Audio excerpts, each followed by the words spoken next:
ដែលនិយាយចេញពីមាត់របស់ទាហានថៃដែលស្ដាប់ហើយព្រឺរោមណាស់ហើយក៏ជឿថាជារឿងពិតដែរតោះយើងមកស្ដាប់សាច់រឿងទាំងអស់គ្នាថារន្ធត់បែបណាពេលទាហានថៃម្នាក់ដែរគាត់រួចរស់មានជីវិតចេញពីសង្គ្រាមនៅលើភ្នំទ្របហើយគាត់បានទម្លាយការពិតទាំងអស់គ្មានសល់នៅលើសង្គម Facebook គាត់បាននិយាយថាគាត់គឺពេទ្យទាហានជួរមុខមានន័យថា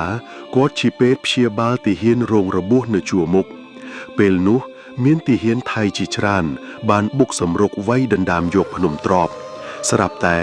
វាយចូលបានរៀងឆ្ងាយបន្តិចក៏ស្រាប់តែមិនដឹងមានទ័ពជាហ៊ានខ្មែរមកពីណាទេច្រើនណាស់ទ័ពទាហានខ្មែរបានវាយបុកយ៉ាងខ្លាំងធ្វើឲ្យទ័ពថៃស្លាប់និងរងរបួសយ៉ាងច្រើនពេលនោះទាហានថៃបានឆ្ងល់ថាពេលគ្នាគាត់វាយសម្រុកមកដំបងគ្មានឃើញទ័ពខ្មែរច្រើនបែបនេះទេតើហេតុអ្វីឥឡូវនេះទាហានខ្មែរបានមកច្រើនម្ល៉េះស្រាប់ពេលនោះគាត់ឃើញមិត្តភក្តិគាត់ម្នាក់កំពុងរងរបួសគាត់ក៏លើកលីមិត្តគាត់នឹងរត់មករកកន្លែងដែលមានសុវត្ថិភាពគាត់ថាអំឡុងពេលហ្នឹងមិត្តគាត់ដែលត្រូវរបួសនឹងគាត់ថាដាក់ខ្ញុំចោះទៅគាត់មិនរស់ទេគេមិនអោយខ្ញុំរស់ទេហើយឈប់ឈ្លានពានចូលដីគេទៀតកុំរំកិលទៅមុខទៀតអីបើកាន់តែរំកិលទៅមុខទៀតគឺពួកយើងនឹងឯងជាអ្នកស្លាប់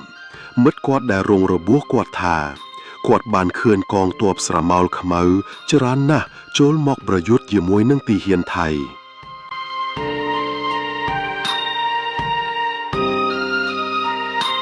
ហើយថាបានឃើញសាកសពទាហានខ្លួនទាំងនោះដេកដួលស្លាប់ពាសពេញទឹកដីទាំងម្ដងយើងមិនអាចធ្វើអីទៅស្រមោលខ្មៅនោះបានទេ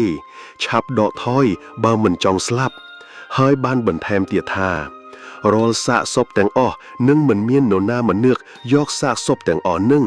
ឬក៏មិនមានសាច់ញាតិបងប្អូនដឹងពីសាកសពរបស់ទាហានថៃដែលស្លាប់នោះបានទេឬអាចនិយាយបានថាគ្មានអ្នកណាម្នាក់យកសាកសពទៅធ្វើបុណ្យបានទេនឹងคล้ายទៅជាចំណីសត្វត្មាតសត្វព្រៃសត្វខ្លានៅក្នុងនឹងតែម្ដង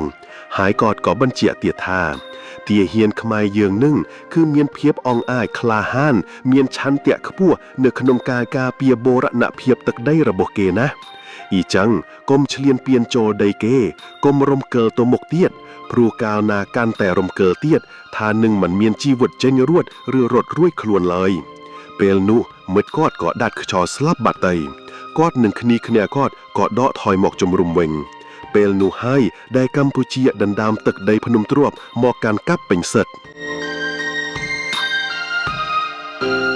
លើសពីនេះទៅទៀតបន្ទាប់ពីបរាជ័យវាយយកភ្នំទ្របហើយគុនឡងបានពី3ថ្ងៃប៉ុណ្ណោះស្រាប់មានប្រលឹងវិញ្ញាណខ្មោចទាហានថៃជាច្រើនបានទៅរកញាក់ផ្ទះផងបានទៅឡងទាហាននៅក្នុងជំរំផងជាពិសេសបានទៅឡងលោកភូមិភាគ2ទៀតធ្វើឲ្យភាគ2បានទៅនិមន្តលោកមកសូត្រមន្តចាត់ដបវត្តឯណោះតោះបើយើងភ្ជាប់នៃរឿងទាំងពីរនេះទៅគឺសាច់រឿងភ្ជាប់គ្នាល្អណាស់មានន័យថាទាហានថៃដែលនិយាយក្នុង Facebook នោះគឺនិយាយការពិត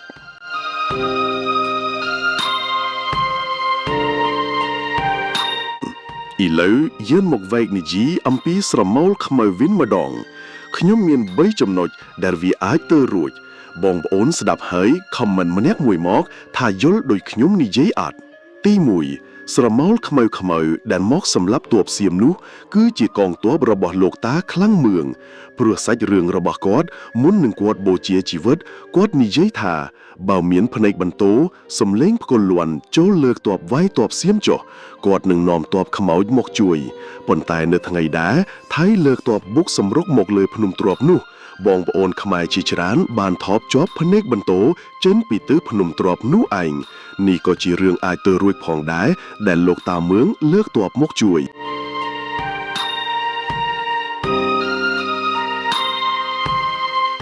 ទី2 ស្រមោលខ្មៃនោះក៏ចេញពីមុនអាគមដែលគេបានដាក់នៅលើភ្នំនោះ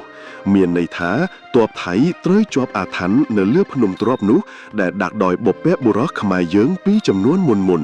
ដូចជាអាថ័ន្តវង្វេងអាថ័ន្តបិទភ្នែកជាដើម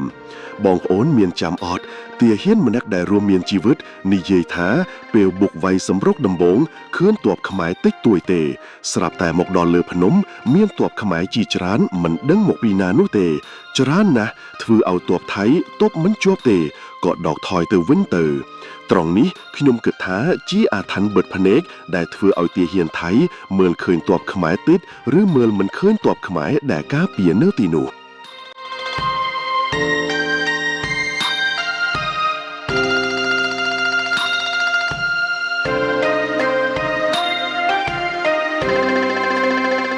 ទី3បារមីដែលថែរក្សានៅលើភ្នំទ្របបានប្រែកូនចៅមកសម្លាប់ទីហ៊ានថៃ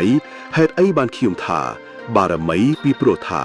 ទីហ៊ានមងាប់ដែររងរបួសខាងលើគាត់និយាយថាគ្មានអ្នកណាអាចយកសពឬរកសពទីហ៊ានទៅធ្វើបុណ្យបានទេឫទ្ធិអំណាចបែបនេះមានតែបារមីថែរក្សានៅក្នុងព្រៃនោះប៉ុណ្ណោះដែលអាចធ្វើបានខ្ញុំមានរឿងមួយមកដំណាលហើយចាំមកប្រៀបធៀបចំណុចទី3ថាវាស្រដៀងគ្នាអត់មានបរិស5នាក់បានដើរលេងក្នុងព្រៃមួយប៉ុន្តែនៅលើភ្នំដោយអ្នកភូមិរស់នៅក្បែរជើងភ្នំបានប្រាប់ថានៅលើភ្នំនេះកុំនិយាយអីផ្ដេសផ្ដាស់ជាពិសេសនិយាយភាសាថៃនៅលើភ្នំនេះដោយបរិសទាំង5នាក់នោះបានឆ្លើយបាទប៉ុន្តែក្នុងចិត្តជឿបន្តិចអត់បន្តិចដោយក្នុងគិតថាគ្រាន់និយាយភាសាថៃសោះខុសដែរបញ្ជាក់ការឡើងនេះមានគ្នា6នាក់ដោយម្នាក់ទៀតព្រានព្រៃញាក់នាំផ្លូវលោកបរិសទាំង5នាក់នោះបានដើរលើភ្នំនោះយ៉ាងសប្បាយមានថតរូបផងមានលេងទឹកផងលុះពេលល្ងាចឡើងជឿពេលត្រូវចុះមកវិញដោយមានបរិស2នាក់ដោយមិនជឿថាការនិយាយភាសាថៃធ្វើឲ្យខ្លួនមានបញ្ហានោះក៏និយាយភាសាថៃប៉ុន្តែនិយាយតិចតែប៉ុណ្ណោះស្រាប់បរិសទាំង6នាក់នោះរកផ្លូវចេញពីព្រៃនោះអត់ឃើញទេគឺវង្វេងដើរមកកន្លែងដដែលទាល់តែព្រានព្រៃនោះសុំខ្មោចបើកព្រៃឬបើកផ្លូវទើបរកផ្លូវចេញឃើញនៅមិនទាន់ចប់ទេពេលមកជើងភ្នំវិញបរិស2នាក់ស្រាប់ប្រកាសយ៉ាងខ្លាំងរកដាច់ខ្យល់ទើបមានអ្នកភូមិមកជួយនឹងសាកសួរទៅទើបដឹងរឿងហើយគេសែនសុំខ្មោចទូទៅទើបជាសះស្បើយវិញទៅ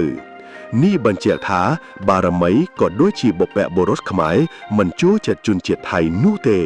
ទាំង3ហេតុផលខាងលើនេះខ្ញុំគិតថាជាហេតុផលដ៏ស័ក្តិសមបំផុតដែលវាអាចទៅរួចស្ទើរតែ 70% ព្រោះអភូតហេតុវាដូចទៅនឹងសាច់រឿងដែលខ្ញុំបាននិយាយ